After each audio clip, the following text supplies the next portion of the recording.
New releases bring excitement, while discontinuations break the hearts of those who missed out. If the Pepsi GMT gets the chop, then expect mayhem. We've seen it before. When highly sought after models disappear, dealers stretch margins to capitalize. But with demand softening in recent years, will those inflated prices stick or come crashing down very quickly? It's not just discontinued models either. New releases will hit the market at eye-watering premiums. So, what can we expect they will sell for? And for those death row Rolexes, is there still a quick buck to be made?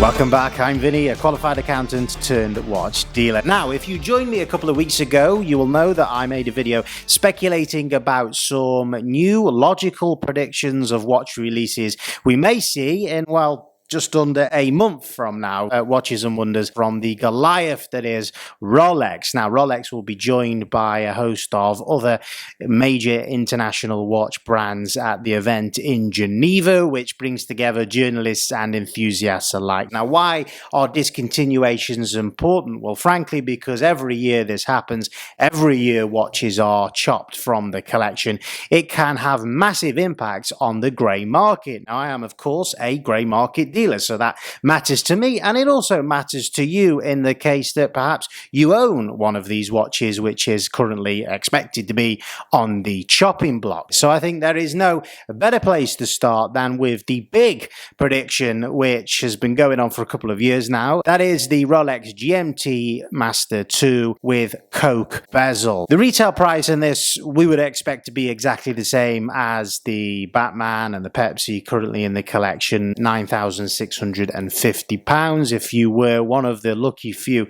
to get this at the authorized dealer. That's irrelevant because most of us aren't, and therefore what we want to talk about is what sort of price can we expect to see that hit the grey market? Well, initially I don't think it will hit the market at any less than £30,000, which is a whopping $37,000. If you are one of the lucky few to get one of these at retail, what would you expect to be offered from a grey market dealer like myself, which is known as the trade price? I think you can expect to be offered around £22,000.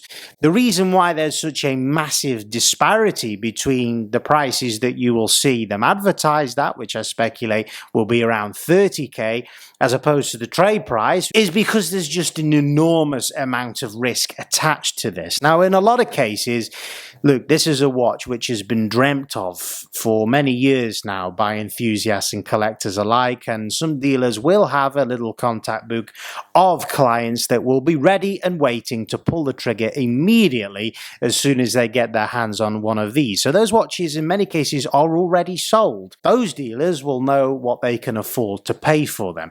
Those dealers that don't have that luxury and are offered this watch, there is a massive amount of risk attached to this, because in those first few weeks that they filter out onto the grey market, yes, dealers will be asking around £30,000 for it on Chrono 24, for example. But what actually will that watch achieve in an open market as a sale?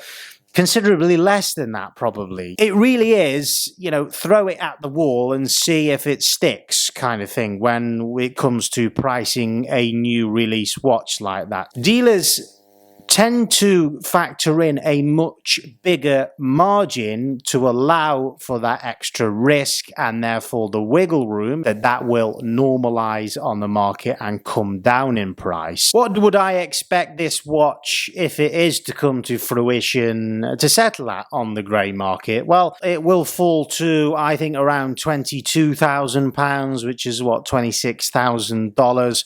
It will still remain as one of the most popular, if not the most highly demanded GMT Masters. The next new release I predicted in that video was a Datejust 41 with stone dial. I expect this to be a two-tone model. They will pair a semi-precious stone dial with precious metals. Retail, this would be a watch which would be set in line with a gemstone two-tone model, which currently they stand at £15,350. Where would I expect this to hit on the grey market? At what price? Well, I think around £20,000, which is $26,000. It isn't going to command an incredible premium, certainly not like the Coke that we've just discussed there, because look, it will still be an acquired taste. It will still be quite a niche product. The Coke GMT is a stainless steel sports watch. This is going to be very much a dressy piece,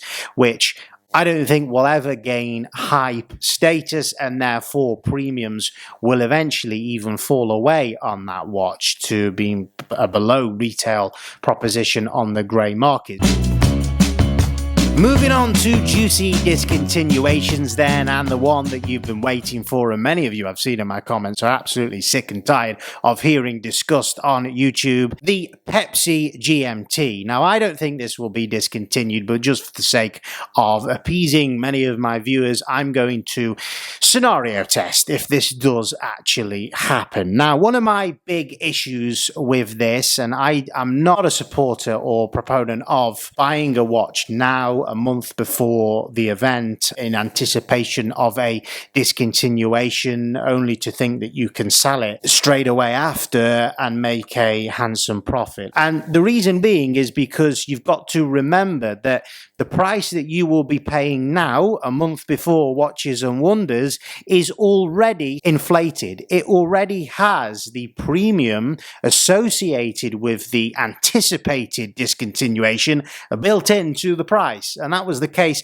last year as well. So last year we actually saw this around £18,500 just before Watches and Wonders, and within a month or two of the event happening and the discontinuation not coming to fruition, that tumbled back down to £17,500 region. So you will lose money if you buy now to try and make a profit and it isn't discontinued. I think if it is discontinued, look, it currently sits on the grey market at £16,800, which would be $22,000. I think immediately after its discontinuation, we can expect to see a unworn condition Jubilee bracelet version advertised for £25,000 online, which is $33,000. That's what we'll see advertised for. What will it sell for? Probably considerably less, and that's only in the initial couple of weeks following its discontinuation. People have been buying this up now for 2 or 3 years in anticipation of its discontinuation. So how many people are there actually going to be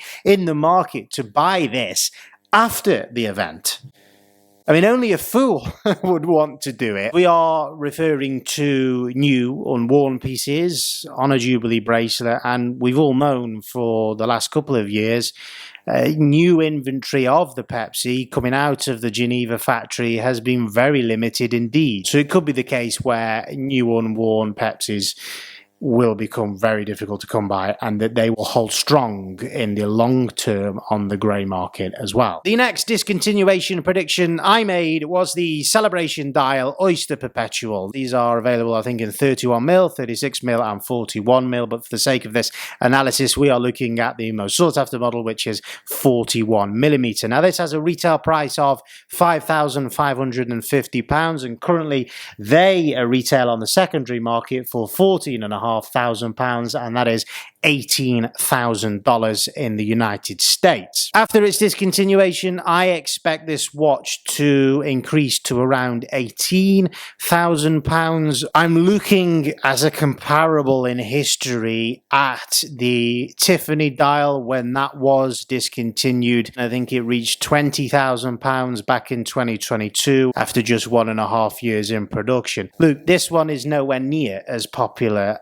as the Tiffany dial. Therefore, the demand after a discontinuation wouldn't be anywhere near as high. And then I believe after a year, that watch could settle to around £14,000 on the grey market, which is really where it lies at the moment. And finally, the other major discontinuation we could expect to see is the Day-Date 36 with the puzzle or jigsaw dial. It's, I believe, an off-catalogue watch as well. I've had a look on the website and I can't find it there, so the retail price, I'm not able to dig that out. But look, in rose gold, these trade for incredible amounts. One I found online was £239,000 in the United States. They also retail for around £280,000. So what can we expect to see to that watch and the price of that watch if it is discontinued a month from now? Well, my answer to that would be absolutely nothing at all. This watch, guys, exists in a sphere of really fantasy for many people. It's of a price point which most people can never afford, the average price of a house here in the United Kingdom, and therefore it will never be a hype piece. It will never be one which will rally or fall or be volatile on the secondary market. And there aren't that many of those watches out there to drive competitiveness. In these cases, at those kind of price points, nothing will really change. Let me know your thoughts, guys, down in the comments below. Go check out vinnyfrancis.com and I will see you in the next one. Cheerio.